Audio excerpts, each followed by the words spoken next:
$38. Right, so Wispy Day. We're here at the old country auction. All kinds of interesting stuff.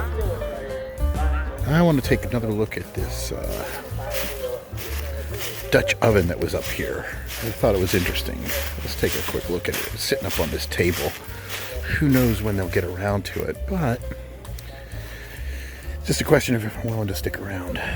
So there it is. So the lid is a BSR number 8 Century Series, right? But this thing says 10 on it. I do not know what it is. It looks like it's significantly older. It's got a heat ring on it. I don't see any markings. So I wonder what it is. It does not go with that lid though. The lid doesn't fit. Oh, is that repair work? I can't tell. It's in relatively good condition, but look at that right there. Hard to tell. Whatever it is, it's pretty old, but this doesn't fit on it.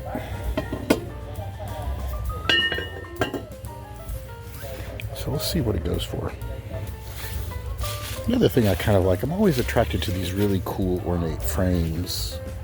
I don't think this is anything special, but you never know.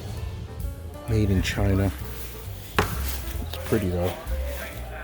All right, it's a beautiful day here in Arkansas, and I'm still hanging around this estate auction, and it's after 2 p.m. I got here at about 8 a.m.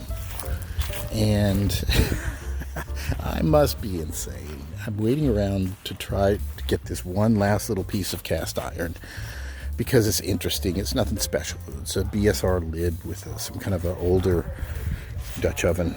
They don't even match, but it's like taking forever for them to get around to where everything is. So, you know, I keep telling myself I should not be sticking around. This is crazy, you know. I should just grab it and bring it down there and let them auction it off.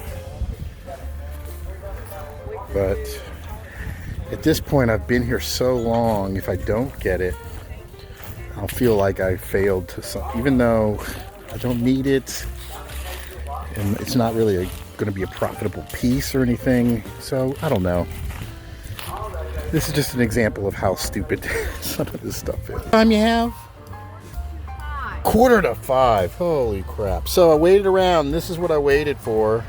I got it. I paid $20 for it. I actually think I've got a bottom that this lid will fit on. And this number 10 is really old, and I'm very curious about it. This almost reminds me of a Griswold, the tab there. I don't know what it is, but I will never do that again. Note to self. I did pick up this welder too, because it's got a nice table, some miscellaneous metal, other stuff. All right, finally back on the road. Beautiful day. Spent the whole day at this auction. I won't do that again, and I don't know why I did it. So I've been cleaning out this old garden shed that I've got in the back here. And I found something. Check it out. I didn't even know this was here. But there's a piece of cast iron in here. Since I got this property, I haven't really done a whole lot with it. Some of the outbuildings have not really even been fully explored. But look at this. Let's pull this out in the light. Take a look at it. I didn't even know this was here.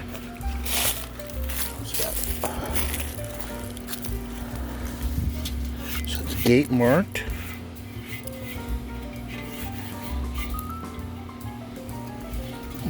And it's got writing on it. It says number 7 Savory and Company, Philadelphia. Pretty neat, huh? Very old. I can't tell if that's painted or what. I think it might actually be painted. Boy, this thing has seen some better days, but very neat. I will definitely have to clean this up. All right, here I am in Treasure Trove Flea Market. This is supposed to be 26,000 square feet. Let's take a look and see what we got. All right, what do we got here? $25. Just a cast iron skillet. Ooh, that's neat. That might be worth 25 bucks.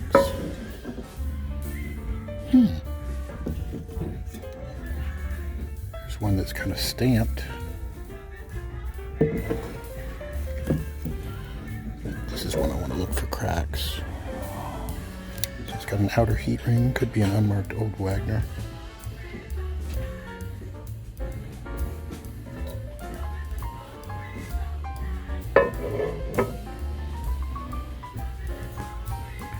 $36.95. Tell that's large.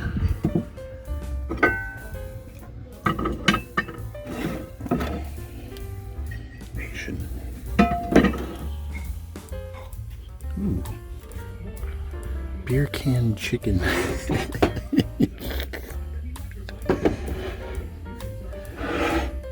It's modern.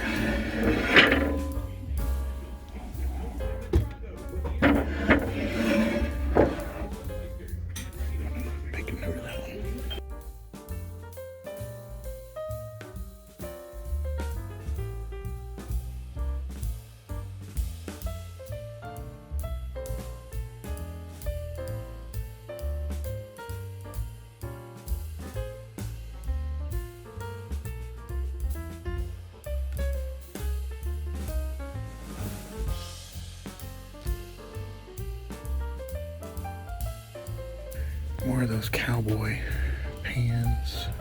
That's cheap though. 3 of them for $6. I don't really know much about the market for these things. You know?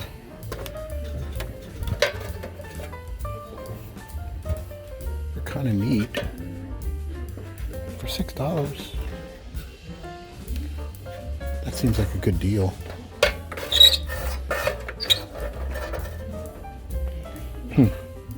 I just don't know.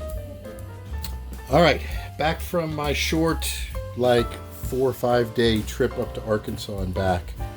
Let's take a look at what I picked up here. Got a bunch of interesting things. First off, a number of skillets. So number 5. This is what these are the ones I really like. These they called scratch offs, right? You don't know if there's a logo underneath there or not, but this is probably a Wagner. Is it marked or unmarked? We just won't know until we get underneath this. I forget what I paid for it, but I probably didn't pay more than $10. Same thing with this. This is another Wagner, probably. You can see the price tag on that was $8.99. I got this, and it's really all grunged up. Let's hope it's not cracked underneath all of this. No easy way to tell, but boy, this thing has got a lot of grunge on it. I think it will clean up nicely, so I'm kind of looking forward to seeing that. That's another scratch off. I think this is a number 6, since this is a number 5. It could be a number 7. This was in one of the thrift flea markets. It's Wagnerware 5-star skillets at the skillet part. I hadn't run across one of these. I think it was $25. I'm concerned about whether or not that is seasoning or pitting here. I just won't know until I really get into it. We'll find out. Was it a good deal or not? It looks like it's in pretty good condition, but it's hard to tell because of this weird stuff here. I can't feel if that's pitting or it's seasoning that's in there, so we're going to find out. These two I picked up on the way back in an antique mall, I think around Texarkana. This one was $25. This is an unmarked skillet with an outer heat ring, so I know it's probably relatively early from anywhere from the 20s to the 40s. Not quite sure what it is. I don't know if there's any markings. It could be a Vollrath. It could be an early Wagner. But it seems like a nice pan, and I did look at it and it didn't appear to have any kind of cracks in it. So we'll get this cleaned up and see what comes out. And then this here is just a BSR.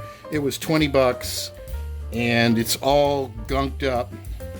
I don't know if it's a Red Mountain or a Century, but judging from how gunked up it is, I'm gonna think it's a Red Mountain, although it could be a Century based on how the thickness of this and these spouts.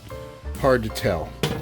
But for 20 bucks, there's a little bit of meat on the bone for me if this cleans up really nice to sell it for 40 or 50 or more. This was in the same place that I found the $8.99. This was $25. It's a bean pot, and it's really, really old. I don't really know if there's any markings on it. Yeah, see, $24.99. Not necessarily the greatest deal on something that's going to take so much work to clean up, but I do think it will clean up nicely. I don't see any major pitting.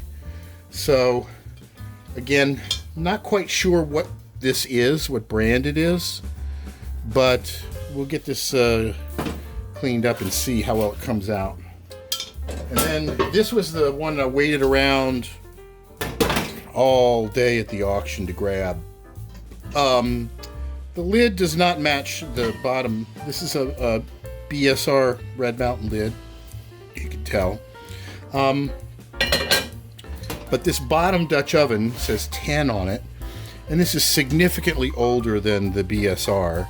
It has an outer heat ring on it. So I don't know if there's any markings underneath there, but it appears to be in pretty good shape. This is a very, very old pot or Dutch oven, and I think it's going to clean up really nice. It sits nice and flat. I don't know what it is. Could it be a very, very early Griswold? I don't know. These kind of ornate tab handles here. Is there anything on the underside of that? I can't see. So we'll get this cleaned up and see if anybody has any ideas what this might be. It's got some casting flaws on it, but I would say this is probably from the early 1900s. Don't know what size lid would fit on it, but it is a really cool old piece. I think I paid 15 bucks for this in the lid, so I got a good deal on that.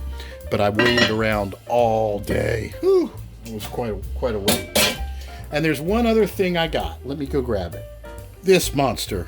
This is an old cauldron. This was actually on my property in the garden shed. And I remember seeing it when I bought the property, but I never looked at it, and I didn't realize it was cast iron. I just thought it was some kind of a planter. But this has got number 7, 4-gallon, Savory and Company, Philadelphia. I did a little bit of research on this. This is actually a cooking pot that would like hang over a fire. You can see it's got some damage. Let me zoom out a little bit. You can see it's got some damage here. All this stuff is missing. That's a shame, but it's a beautiful pot. It's gate marked. I've traced it to about 1850. This company was around from 1840 to about 1869, and then they changed their name. But it's a beautiful pot, and I may experiment with running an electrolysis process inside of the tank. So I will do that in a future episode. I'm going to clean this up even though it's damaged, but it doesn't have a hole in it. So it could still be used, although I don't think this would be, the bale. I think this would hang over an open fire is what this was used for. And I've done research on these, and there's several of these that are in museums. They went up from number 1 all the way to number 10, I believe. This is the only number 7 that I've seen. Ran into a number 2, a number 4, and a number 10 online. I want to thank everybody for tuning in and enjoying the video series and supporting me thus far by subscribing and clicking like and all of that.